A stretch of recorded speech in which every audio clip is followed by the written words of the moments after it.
loli guddaan kee liibanna geellee keessa dunya nagarsuuf dhabne jannaaf jabaa lol keessa duubatti hin deebine diindha'ee barbaddeessa. Iyyaa fi yennincin dubbidaan galafaati acoocaaf cunqursaa Oromoo Booranaati lubbu lafaaf baati dhiig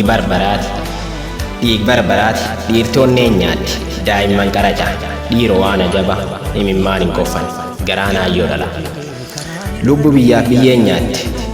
meet matoomi nama aabbu konsoo areero leenci dhate meet abbaan badhaaso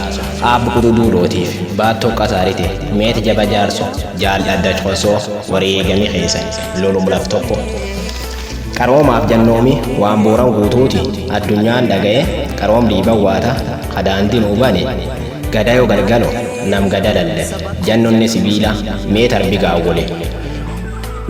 gaawwole lubbu dootiin ooltu akkum jirtu ta'e nyaaphi fir fakkaatu dhadheenyaa qorkeessa waliin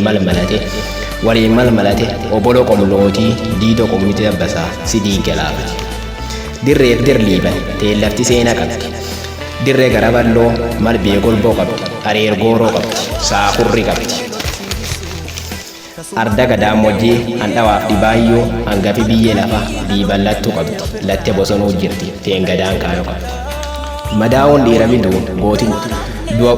dooti goota jireenya lubbu biyyaa biyyee nyaatti laakkoomna hin beenna jaatanee litanii dhaddachi ta'ee late ak tulluu ol ba'e dirreef dirliiban nyaapaaf Oromoo jidduu waan iddoo hojjete gootiin barbada qeerramsi dhalate leenci ta'e ittane Booranaaf bareentuun cuftis abdate biyyeen galatiin qam tanaman kattiin qam sareen galatiin been jaatoo balaa wareegamii aadaa jaatoo fakkee adda tulluun nu dhagate sareen bonni boonsi somfuun wallaalte foon mogolee nyaatte dhuftuun galatiin been jaatanali nyaatte aab dabbasa guyyoo gargeessa wallaalle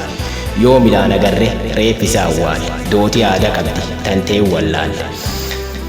wallaalle qalbi nu rarraabte kanaaf sin jibba laf quufaaf gabbinna dhiiban maqaan tole elellooni toola ay waraquu qote baddees gaange yaabe warri arguunu dhufe kuul gombo maamula abbaan isa gote waleens biyye boqola buutamte goobso horte waleens gubba diida gameeyyiin locotte dhiirti waraani sii qoosaa biiken miinolotte luggeena goldiida galaana goggore goomaan dooya coqe karaan oda diimaa matgogeennaan gore odaan hin hiikamne yoom garaan goottu liiban kananiituun handhura mormi hin qabne raga seenaa jira lafeen jabaa qaroon leencaallaan aab jaatanii raso maal kan qofaa miti imameen dhuma in tuttuqa malee imameen dhumu seenaan dhugaa faqa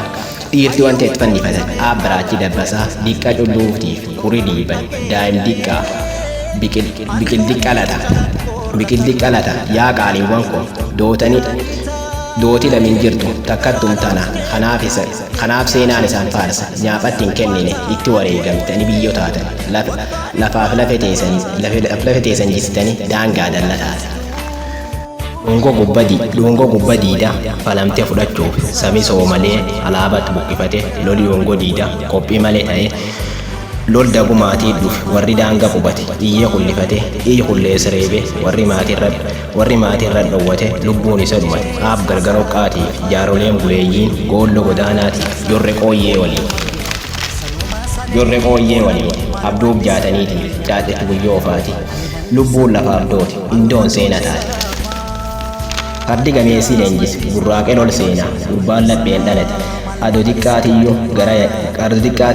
gara yaadi nyaate siroo guutu mana cinaachi diddaa'e gose foora taa'e irriin bulti halkani gurraacha afaan feeqee isaan walit taane bu'eessaan godaane lafboo kara taa'e dhudduunaanan saayya salphatee kutate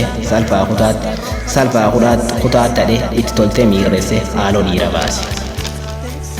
niitiin haguufi beektu albee subbiin keettu Oromoo karaan balcha daba dubbuun beektu Oromoo Booranatti hangafa waan addunyaan beektu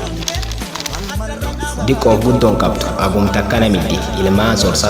waraanis hin dhiisu firri aarsitti orma walaloo kan barreessu seena goota kaasu dubbi daangaa gubbaa duuba walitti